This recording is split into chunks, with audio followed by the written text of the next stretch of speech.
Preview.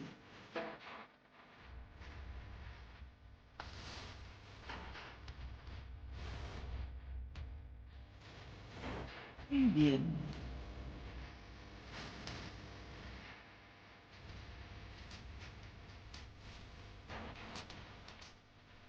Preview.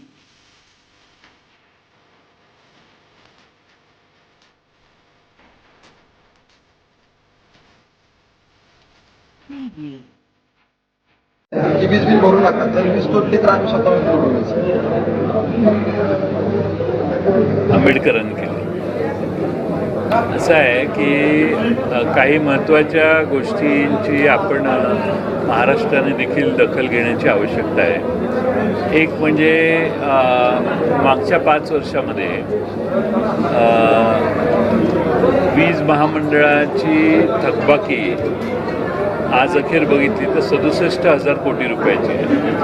आणि वीज महामंडळाची ही जी थकबाकी आहे ही फक्त शेतकऱ्यांचीच नाही आहे, वेगवेगळ्या उद्योगाची आहे, कमर्शियल याची आहे आणि ॲग्रिकल्चरची पण आहे, ॲग्रिकल्चर कनेक्शनची आहे. एकंदरच 67,000 कोटीची थकबाकी असल्यामुळं महाराष्ट्राची वीज व्यवस्थाच तशी धोक्यात आहे.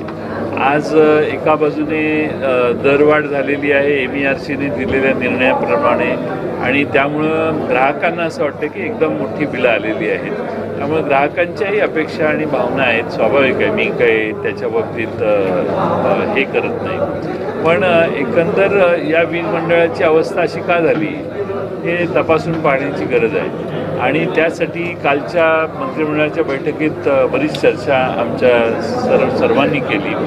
आता यातून वीज मंडळ बाहेर काढण्यासाठी थकबाकी वसूल करण्यासाठी काय कोणत्या पद्धतीच्या सवलती करायच्या वगैरे ह्याच्यावर बरीचशी चर्चा चालू आहे. आणि आम्हाला विश्वास आहे की या परिस्थितीतून आम्ही वीज मंडळ बाहेर काढू.